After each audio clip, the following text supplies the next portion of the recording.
একটি 70 বছরের একটা ঐতিহাসিক রাজনৈতিক দলকে আপনি কি করে নির্বাচনের মধ্যে বাদ দেন? তাহলে আজকে যারা এই ইলেকশন করতেছে তাহলে সবাই এই কথা যদি বলা হয় তাহলে সবাই স্বাধীনতা বিরোধী। এবারের নির্বাচনে আওয়ামী লীগের মতো একটি বড় দল অংশগ্রহণ করতে পারছেন না। আওয়ামী লীগ ছাড়া এই নির্বাচনকে যদি হয় বা কিভাবে বিশ্লেষণ করবেন আওয়ামী লীগ ছাড়া এই যে নির্বাচন 12 ফেব্রুয়ারি নির্বাচন? জি ধন্যবাদ, শুভেচ্ছা।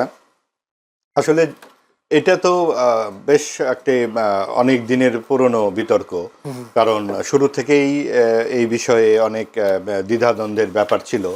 সরকার তো একটি অবস্থান নিয়েছেন যে গণ অভ্যুত্থান যে ঘটনাটি 24-এ ঘটে গেছে 5ই আগস্টে, সেটা তো একটা মূর্তিমান সত্য, এবং সেখানে আওয়ামী লীগের ভূমিকা সম্পর্কে কারোই কোনো দ্বিমত নাই, এবং সেই নেতৃত্ব যারা সরাসরি হত্যাকাণ্ডের সঙ্গে জড়িত।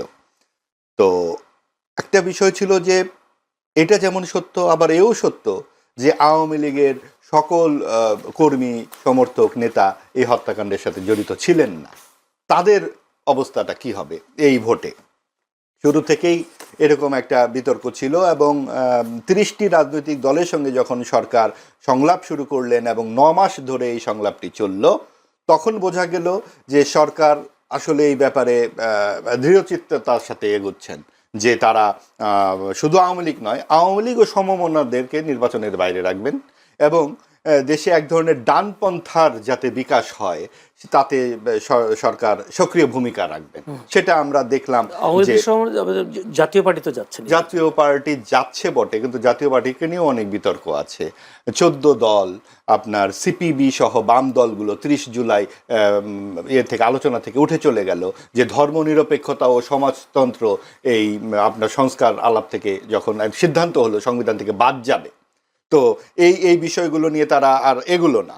এবং আপনি দেখুন যে গণ অভ্যুত্থান থেকেই সরকারটি এলো, এবং গণতন্ত্র, বাক স্বাধীনতার জন্য গণ অভ্যুত্থানে সকলেই অংশগ্রহণ, কোনো দলমত নির্বিশেষে সকলে ছিল। তখন কিন্তু এই আপনার ধর্ম নিরপেক্ষতার বিরুদ্ধে কেউ বলেনি এই আন্দোলনে। তাহলে সরকার এটি পেল কোথায়? আমাদের বাংলাদেশের যেই মুক্তিযুদ্ধ জাত চেতনা, গণতন্ত্র এবং আপনার বাকস্বাধীনতার পাশাপাশি সেই 4টি স্তম্ভের প্রধান 2টি স্তম্ভই কিন্তু সরকার বিসর্জন দিয়ে দিল। এই ম্যান্ডেট সরকার পেল কোথায়? 30টি রাজনৈতিক দলই কি বাংলাদেশ? সেই 30টি রাজনৈতিক দলের 7-8টি বাদে আমরা অধিকাংশ দলের দ্বিতীয় বা তৃতীয় ব্যক্তির নামই জানি না। অর্থাৎ পুরো বাংলাদেশ এই আলোচনাটিতে অনুপস্থিত ছিল। তারপরেও বাস্তবতা হচ্ছে যে বাংলাদেশের যে সংকট চলছে, বিভিন্ন দেশে আমাদের এখানে ভিসা নিয়ে সমস্যা হচ্ছে, আমাদের বাংলাদেশের ভাবমূর্তি নষ্ট হয়ে গেছে। আজকে বাংলাদেশের পাসপোর্টের অবস্থান দাঁড়িয়েছে 100 নম্বর 106টি দেশের মধ্যে। এই যে তলানিতে পড়ে যাচ্ছে বাংলাদেশের ভাবমূর্তি, এই জায়গা থেকে উদ্ধারের একটি পথ, একটি সুষ্ঠু, অবাধ, অন্তর্ভুক্তিমূলক নির্বাচন, এবং এই নির্বাচনের মাধ্যমে এটাই গণতন্ত্রের প্রথম ধাপ, এবং সেখানে আমরা 12ই ফেব্রুয়ারিতে আশা করে পৌঁছে যাচ্ছি। সব কিছুর পরেও এটা তো আর এমন ঘটনা নয় যে এটাই সর্বশেষ নির্বাচন। যদিও প্রশ্ন হচ্ছে আওয়ামী লীগ কি অপ্রাসঙ্গিক হয়ে যাচ্ছে বা অপ্রাসঙ্গিক হওয়ার মতো এমন সিচুয়েশন তৈরি হয়েছে কিনা? তাহলে তো আপনি এই প্রশ্নই করতেন না। কতখানি প্রাসঙ্গিক হলে আলোচনার শুরুতেই এই প্রশ্নটা করলেন। তার মানে বারবার যখন আওয়ামী লীগের কথা বলা হচ্ছে, বারবার যখন বলা হচ্ছে এটা অপ্রাসঙ্গিক কিনা, তার মানে তো প্রাসঙ্গিক। যদি আওয়ামী লীগ অপ্রাসঙ্গিক থাকতো তাহলে তো এই আলোচনারই প্রয়োজন পড়তো না। সব কিছুর মধ্যে কেন শুরুতেই আওয়ামী লীগের কথা আসতেছে? কাজেই আওয়ামী লীগ যেমন অপরাধ করেছে এটাও সত্য, আবার আওয়ামী লীগ মুক্তিযুদ্ধের নেতৃত্ব দানকারী। একটি 70 বছরের একটা ঐতিহাসিক রাজনৈতিক দলকে আপনি কি করে নির্বাচনের মধ্যে বাদ দেন? তাহলে তো জামাতে ইসলামীর ভূমিকাটিকে এখানে আলোচনায় আসতে হবে, যে 71 সালে তাদের ভূমিকা ছিল কি ছিল। তাকে যদি আপনি নিতে পারেন তাহলে আওয়ামী লীগকে কেন অন্তর্ভুক্তি করতে পারলেন না? এবং সেই জায়গাতে আমাদের সকল দল যদি থাকতে পারতো, তাহলে যেটা আমাদের 91-তে, 96-তে, 2001-এ যে 3টি নির্বাচন আমরা দেখেছিলাম সকল দলের অংশগ্রহণে, সেটি যখন অনুপস্থিত থাকছে। আরেকটি কথা হচ্ছে, আওয়ামী লীগ যখন ছলে বলে কৌশলে নির্বাচনগুলো 3বার, তখন আওয়ামী ও সমমনারা নির্বাচন করেছিল। তখন বলা হতো বিএনপি জামাত সব কুকাণ্ডের হোতা, এরা আগুন সন্ত্রাসী, এদেরকে নির্বাচনে আসতে দেওয়া হবে না। বেগম খালেদা জিয়াকে 8 বছরের জন্য জেলে দিয়ে দেওয়া হলো এতিমের মামলার জন্য, একটা ছোট্ট একটা মামলাতে তাকে নির্বাচন অযোগ্য ঘোষণা হলো। ঠিক একইভাবে এবারও কিন্তু বিএনপিও সমমনায় নির্বাচন করছে। আজকে যদি আওয়ামী লীগ এই মাঠে থাকতো তাহলে বিএনপি ও জামাত কি আজকে এরকম মুখোমুখি থাকতো? তখন কিন্তু বিএনপি জামাত একদিকে থাকতো। অর্থাৎ এই যে ডানপন্থার যে সম্প্রসারণ আমরা দেখতে পাচ্ছি, সেই ক্ষেত্রে বিএনপি কিন্তু এখন একটু উদার পন্থী রাজনৈতিক দল হিসেবে আবির্ভূত হয়েছে। কাজেই এই সমীকরণগুলো কি দাঁড়ায় এই 12 তারিখে সেটা বোঝা যাবে। আওয়ামী লীগ অবশ্যই প্রাসঙ্গিক। ধন্যবাদ আপনাকে ব্যারিস্টার শাহরিয়ার। প্রশ্ন একটাই, যদি বলি মহাবাজ ভাই একটুখানি বলছিলেন জামায়াত যদি নির্বাচনে অংশগ্রহণ করতে পারে মুক্তিযুদ্ধ বিরোধী দল হিসেবে, আওয়ামী লীগ কেন অংশগ্রহণ করতে পারবে না নির্বাচন, তার একটা প্রশ্ন। আপনি কি বলবেন আসলে? ধন্যবাদ আপনাকে। আপনার মাধ্যমে আপনার টিভি সমস্ত দর্শকদেরকে সালাম ও শুভেচ্ছা, এবং আপনাদের কাছে সালাম আলাইকুম রহমতুল্লাহ বারাকাতুহু।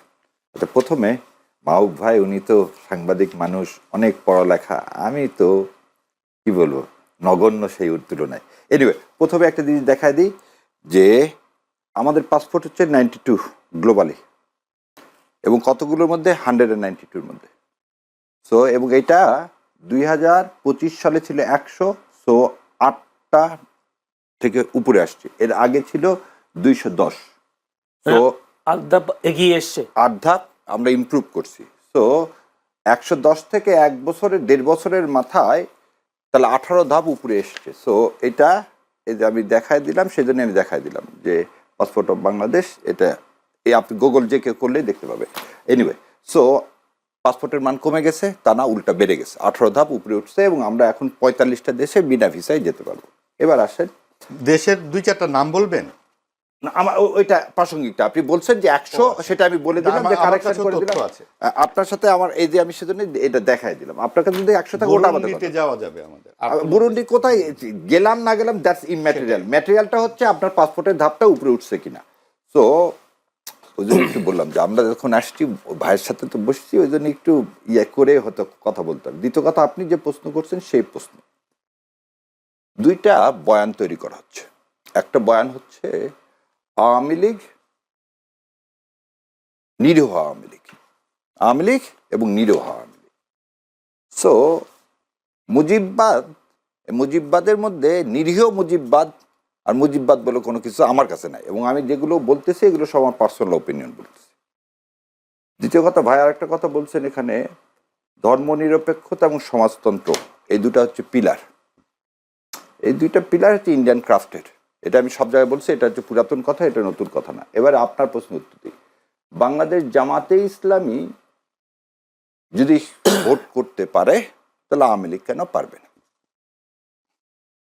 তো জামাতে ইসলামের বিরুদ্ধে, তার আর একটা জিনিস বলে দিতে, আর তার আগে আর একটা উত্তর দিয়ে দিই। ভাই বলছিলেন যে আওয়ামী লীগ ও সমমনা, আওয়ামী লীগ ও সমমনা, জাতীয় পার্টি 248টা সিটে কন্টেস্ট করতেছে, এবং জাতীয় পার্টি না বললেন 14 দলের কথা। আনাসের মঞ্জুর সাহেব, আনিসুল হক মাহমুদরা এনডিএফ বলে ন্যাশনাল ডেমোক্রেটিক ফ্রন্ট করছে। সো সেখানেও তারা কিন্তু করতে পারছে। সো এই কথা বলা যাবে না যে এটা একটা ইনক্লুসিভ না। এই সুজাতা সিং এর মতো যে কথাটা সুজাতা সিং জাতীয় পার্টিকে নিয়ে এসে 13 সালে বলছিল লেজিটিমেসি, ভারতের লেজিটিমেসি না পাইলেই আমাদের ইলেকশন লেজিটিমেসি হবে না, এটা না। এখন যে তর্কটা নতুন করে করা হতে চাচ্ছে যে জামাতে ইসলাম আসছে বলে আওয়ামী লীগ আসবে, আমি যদি এখন বলি বিএনপি তো মুসলিম লীগ এবং বামফ্রন্ট, যে জাদু মিয়ারা যারা মুক্তিযুদ্ধকে সমর্থন করেন, তাদের সমন্বয় তো বিএনপি। তাহলে আজকে যারা এই ইলেকশন করতেছে, তাহলে সবাই এই কথা যদি বলা হয় তাহলে সবাই স্বাধীনতা বিরোধী। আর যেটা ভাই বললেন যে আওয়ামী লীগ স্বাধীনতা নেতৃত্ব দান করছে, আমার কাছে এখানে যে বাংলাদেশের সমস্ত মানুষ নেতৃত্ব দান করছে স্বতঃস্ফূর্তভাবে, যেভাবে 24-এর এই দ্বিতীয় স্বাধীনতায় আপামর জনসাধারণ ছোট্ট বাচ্চা থেকে বৃদ্ধ পর্যন্ত অংশগ্রহণ করছে, খালি ফ্যাসিস্টকে সরানোর জন্য না, ভারতীয় আধিপত্যবাদের বিরুদ্ধে। এবং আমাদের সেই 71 সালের মুক্তিযুদ্ধটাও ছিল পাকিস্তানের হাত থেকে নিজেদেরকে রক্ষা করা এবং ভারতীয় আধিপত্যবাদের মধ্যে পড়ে না যাওয়া।